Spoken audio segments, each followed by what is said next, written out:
Welcome back to TechRadar, my name's Matt Phillips, and Canon has officially announced the EOS R5, the much anticipated new mirrorless camera.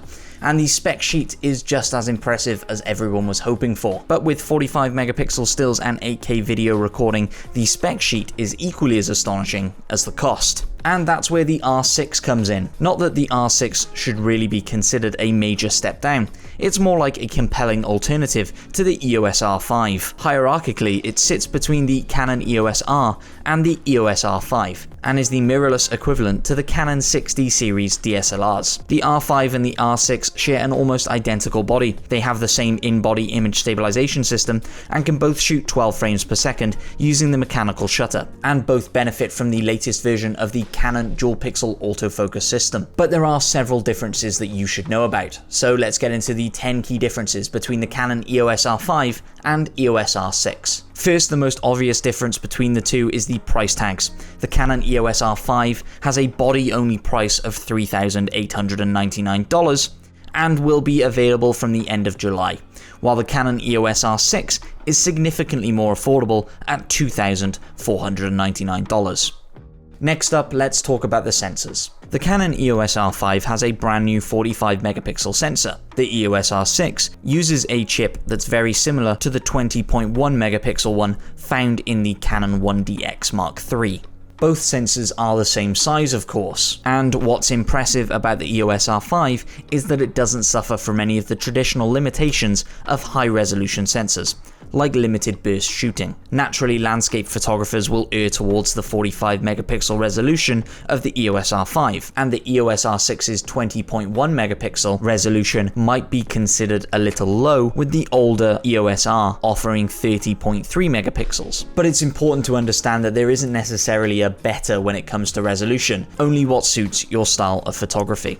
While the Canon EOS R5 has the upper hand when it comes to resolution, the EOS R6 has a theoretical edge in shooting in very low light. The EOS R6 has an ISO range of 100 to 102,400 compared to the R5's 100 to 51,200. That's an extra stop of ISO performance, and while this doesn't necessarily translate to better low light performance, a higher ISO range can suggest lower noise at equivalent sensitivities. You have to look fairly close at the EOS R6 to distinguish it from the EOS R5, but to our surprise, it's actually a little bigger. It seems that the height and depth are the same, but it's 3mm wider. The layout of both cameras is virtually identical. There's no touch bar on either, and with an AF joystick instead on hand for moving focus points. But it's on the rear touchscreen where you start to see the R6 economizing. Both monitors are still vari-angle touchscreens, but the R6 has a 1.62 megapixel screen instead of the R5's 2.1 megapixels, and it's a touch smaller at 3 inches rather than the EOS R5's 3.15 inches. Early rumors suggested that both cameras would share the same electronic viewfinders, but that's not the case. Both EVFs are 0.5 inches and provide 100% coverage of the frame, but there are differences in resolution and refresh rate. The EOS R6 has a resolution of 3.69 million dots at 60 frames per second, compared with the R5's 5.7 million dots at 120 frames per second. The R5's resolution and faster frame rate should mean it delivers a more organic visual experience, closer to that of an optical viewfinder. The video specs are what everybody's talking about when it comes to these cameras, and it's easy to see why. The R5 can record 8K RAW footage internally while simultaneously capturing 4K ProRes footage externally, making it ideal for proxy editing and backupping footage. But the R6 isn't lagging too far behind. There's no RAW option or the ability to shoot 8K, but 4K can be filmed at 60 frames per second, and you can still shoot in log. So while the R6 doesn't offer quite the compositional flexibility of the R5, there is still plenty that will allow stills photographers to cross the gap into pro-grade filmmaking. One of the smaller features that we're looking forward to trying out on the EOS R5 is its upgraded dual pixel RAW editing. Because Canon's dual pixel CMOS AF system sees each pixel is made up of 2 photodiodes. The dual pixel RAW modes can theoretically let you fine-tune things like focus and lighting after you've taken the shot. It sounds amazing, but it's only a feature that you'll get on the more premium R5.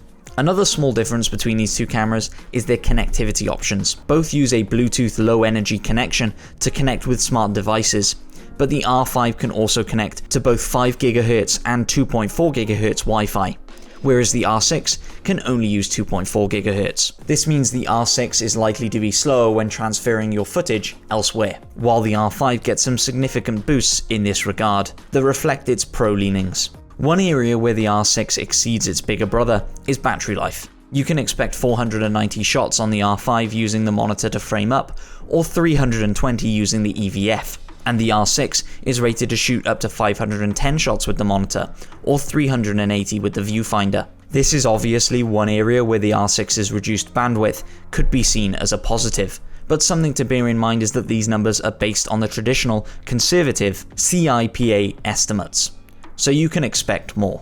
Finally, we had to touch on one of the big talking points in the photography industry: card slots. Because it's aimed at a more hobbyist shooter, the EOS R6 has 2 SD UHS 2 card slots, while the R5 caters to the pros with 1 SD UHS 2 and 1 CF Express slot. This is because the R5 needs faster read-write speeds, as it's shooting 45 megapixels compared to the R6's 20. And of course, those faster read-write speeds allow you to capture 8K RAW internally. Capturing that kind of video data simply isn't possible on today's SD UHS 2 cards. The Canon EOS R5 is clearly aimed at professionals who demand a lot of their gear, including highly detailed stills and equally detailed video footage. It's these extras in terms of features and performance that Canon hopes will justify the R5's higher price to creatives who shoot professionally for a living. But the R6 is no slouch. We'll find out for sure, of course, when the full reviews of these cameras go live on TechRadar.com. Thanks for watching. Let us know in the comments which one you'll be picking up, the R5